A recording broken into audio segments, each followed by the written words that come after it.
আসসালামু আলাইকুম। এবিসি স্কুলের পক্ষ থেকে আপনাদের সবাইকে স্বাগতম। আশা করি আপনারা সবাই অনেক ভালো আছেন। আজকে আমি class 7 English for today unit 3 what are friends for এই ইউনিট নিয়ে আলোচনা করব। গত ক্লাসে আমি এই ইউনিটের lesson 1 prize giving day at school এই লিসন 1টি নিয়ে আলোচনা করেছি।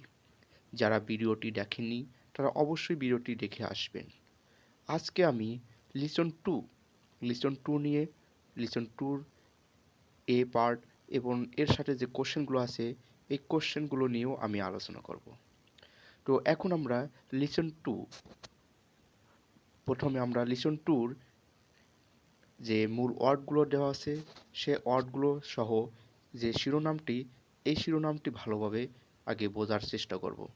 Listen 2 Flora's first day at school Flora's বিদ্যালয়ের প্রথম দিন। এখানে যে মূল ওয়ার্ডটি দেওয়া আছে রিকল, রিকল মানে স্মরণ করা, অ্যাড, অ্যাড মানে যোগ করা, স্যাট, স্যাট মানে আলোচনা করা। A talk about the picture and read the story. Picture সম্পর্কে মানে ছবি সম্পর্কে কথা বলো এবং গল্পটি পড়ো। এখানে আমরা একটি পিকচার দেখতে পাচ্ছি এবং এই পিকচারে একটি বয় এবং একটি গার্ল তারা দুজন আলোচনা করতেছে হয়তো কোনো একটি বিষয় নিয়ে। যেহেতু এখানে ইউনিট লিসন 2তে যে শিরোনাম দেওয়া আছে Flora's first day at school এই বিষয়টি নিয়েই হয়তো তারা আলোচনা করছে। আমরা যদি এই প্যাসেজটি পড়ি তাহলে আমরা বুঝতে পারবো যে এখানে তারা এক্স্যাক্টলি কী বিষয় নিয়ে আলোচনা করছে। আমরা এখন এই প্যাসেজটি মিনিং সহ বাংলা মিনিং সহ পড়ার চেষ্টা করব। Next week Farabi comes to visit Flora in her house. পরবর্তী সপ্তাহে ফারাবি ফ্লোরা তাদের বাসাতে ঘুরতে এসেছে। দে আর হ্যাভিং আ চ্যাট, তারা আলোচনা করতেছে। Can you remember your first day at school Flora, Farabi asks. Farabi জিজ্ঞাসা করেছে যে ফ্লোরা তুমি কি মনে করতে পারো তোমার বিদ্যালয়ের প্রথম দিন? Oh yes I can, Flora says, Flora বলে হ্যাঁ আমি পারি। I can recall exactly what happen, আমি যথাযথভাবে স্মরণ করতে পারি যা ঘটেছিল। হোয়াট মানে এখানে যা, যা ঘটেছিল। Would you like to hear it, তুমি কি এটি শুনতে চাও? I did I would love to, says Farabi, Farabi বলল হ্যাঁ আমি শুনতে চাই, আমি চাই। প্লিজ টেল মি, অনুগ্রহ করে আমাকে বলো। ওকে ঠিক আছে, সে ফ্লোরা, ফ্লোরা বলল। ইট ওয়াজ 2006, এটি 2006 ছিল। I was then 6 year old, তখন আমার বয়স 6 বছর ছিল। One day my mother said, একদিন আমার মা বলেছিল Flora you are going to start your school tomorrow, তুমি তোমাদের তুমি তোমার বিদ্যালয়ে আগামীকাল যাচ্ছ। আই ওয়াজ ভেরি এক্সাইটেড, আমি খুবই এক্সাইটেড ছিলাম, আমি খুবই উত্তেজনায় ছিলাম। I couldn't think of anything else, আমি কোনো কিছুই মনে করতে পারিনি। I was always thinking about the school, আমি সর্বদাই বিদ্যালয় সম্পর্কে চিন্তা করতেছিলাম। The teacher and the students of our school, মানে আমাদের বিদ্যালয়ের ছাত্রছাত্রী, শিক্ষক এবং বিদ্যালয় সম্পর্কে আমি সবসময় অলওয়েজ মানে সবসময় চিন্তা করতেছিলাম। I couldn't even sleep well at that night, আমি সেই রাতে ভালোভাবে ঘুমাতেও পারিনি। The next morning my mother woke me up early in the morning, পরবর্তী সকালে আমার মা আমাকে খুব ভোরে জাগ্রত করেছে। I had a bath and put on my best clothes, আমি গোসল করলাম এবং আমার সবচেয়ে ভালো পোশাকটি পরিধান করলাম। দেন তারপর I had breakfast and started for the school with my mother. তারপর আমি ব্রেকফাস্ট সকালে নাস্তা করলাম এবং স্কুলে আমার মার সাথে স্কুলের যাত্রা শুরু করলাম। The school was not very fur for from our home. বিদ্যালয়টি আমাদের বাড়ি থেকে বেশ দূরে ছিল না। So we walked all the way. তাই আমি সেই পথে হাঁটা শুরু করেছিলাম। তো এই ছিল প্যাসেজটির বাংলা অনুবাদ। এখন আমরা লিসন টুর বি পার্ট নিয়ে আলোচনা করব। এখানে বি পার্টে বলা হয়েছে যে সে what whether the following statement are true or false if give the correct information. মানে এখানে বলা হয়েছে সত্য মিথ্যাটি যাচাই করো এবং যদি ফলস হয় তাহলে কারেক্ট ইনফরমেশনটি দাও। মানে এখানে আমাদের সত্য ও মিথ্যা নির্ণয় করতে হবে, যেগুলো মিথ্যা বা যেগুলো ফলস সেগুলোকে আমাদের কারেক্ট সঠিক অ্যান্সারটি দিতে হবে। তো আমরা এখন এই পাঁচটি যে সেন্টেন্স দেওয়া আছে সেই সেন্টেন্সগুলো দেখব কোনগুলো সত্য আর কোনগুলো মিথ্যা। প্রথমে আছে Farabi and Flora are talking at school. Farabi and Flora তারা বিদ্যালয়ে কথা বলতেছিল। আমরা কিন্তু প্যাজেসে পড়ছি, পরে দেখলাম যে তারা কথা বলতেছিল একটা বাড়িতে।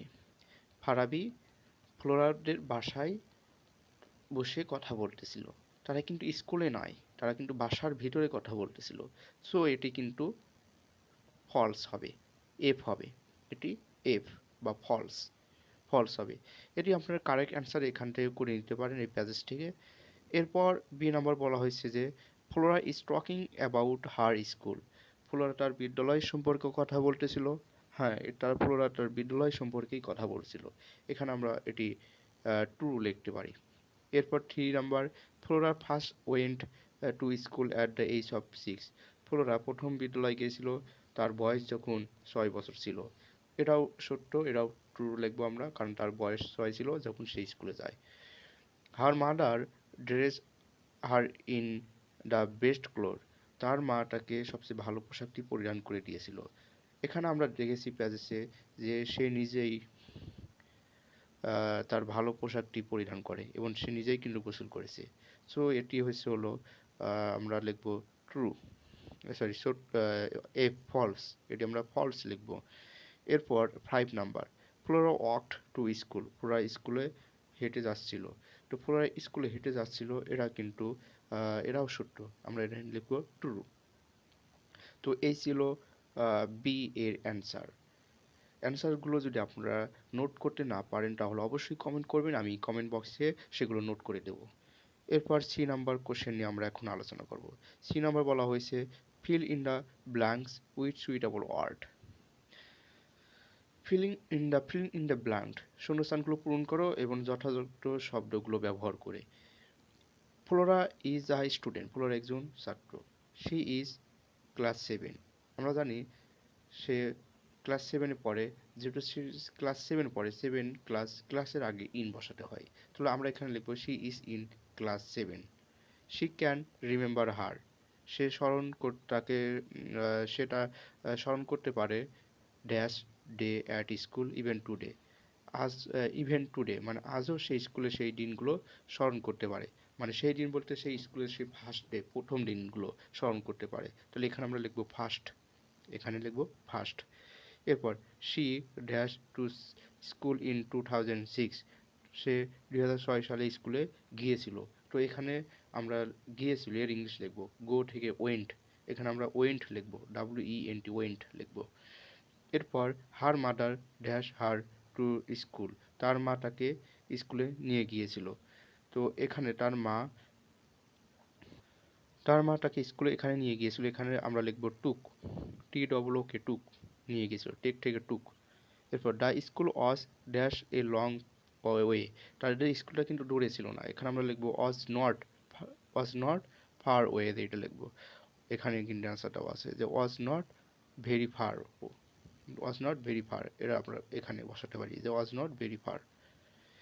এরপর there house dash Flora walk to school dash her mother. তো এখানে আমরা লিখতে পারি যে এই শূন্যস্থানে আমরা লিখতে পারি যে আফটার ব্রেকফাস্ট, মানে সকালে নাস্তার পরে ফ্লোরা ওয়াক হেঁটে গিয়েছিল টু স্কুল, স্কুলে গিয়েছিল উইথ হার মাদার, তার মার সাথে। এখানে আমরা উইথ ব্যবহার করতে পারি। এরপর ডি নাম্বার, এখানে বলা হচ্ছে match the words with their meaning, তাদের অর্থের সাথে এখানে শব্দগুলো বা ওয়ার্ডগুলো মিল করো। তো প্রথমে আমরা এই টেবিলের যে ওয়ার্ডগুলো আছে সবগুলো ওয়ার্ডের আমরা প্রথমে মিনিং জানবো, তারপর আমরা মিল করব। তো প্রথম যে ওয়ার্ডটি আছে সেটা হচ্ছে চ্যাট, চ্যাট মানে আলোচনা করা, রিকল মানে স্মরণ করা, এক্স্যাক্টলি মানে যথাযথভাবে, এক্সাইটেড মানে উত্তেজনা, এরপর প্রিসিয়াসলি মানে হচ্ছে হলো মূল্যবানভাবে, এরপর ফিলিং হ্যাপিনেস সুখ অনুভব করা, এ ফ্রেন্ডলি কনভারসেশন, ফ্রেন্ডলি কনভারসেশন মানে হচ্ছিল বন্ধুত্ব সংলাপ, রিমেম্বার মানে স্মরণ করা। তো এখানে রিমেম্বার মানে স্মরণ করা, এর সাথে আমরা রিকল যোগ করব। আবার ফ্রেন্ডলি কনভারসেশন মানে হলো বন্ধুর সাথে আলোচনা করা, এটার সাথে আমরা করবো চ্যাট, চ্যাটের সাথে মিল হবে ফ্রেন্ডলি কনভারসেশন। ফিলিং হ্যাপিনেস মানে সে এক্সাইটেড অনুভব করেছিল, তাহলে এক্সাইটের সাথে ফিলিং হ্যাপিনেস হবে। এরপর এক্স্যাক্টলি এর সাথে প্রিসিয়াসলি যথাযথভাবে।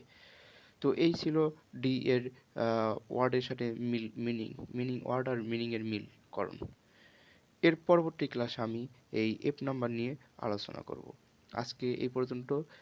ভিডিওটি বড় হয়ে যাচ্ছে, তাই এই এফ নাম্বারটা আমরা ই নাম্বারটা আমরা পরবর্তী ক্লাসে আলোচনা করব। তো আশা করি ভিডিওটি ভালো লেগেছে। যদি ভিডিওটি ভালো লাগে তাহলে অবশ্যই লাইক, কমেন্ট এবং শেয়ার করে সাথে থাকবেন। সম্পূর্ণ ভিডিওটি দেখার জন্য আপনাদেরকে অনেক অনেক ধন্যবাদ।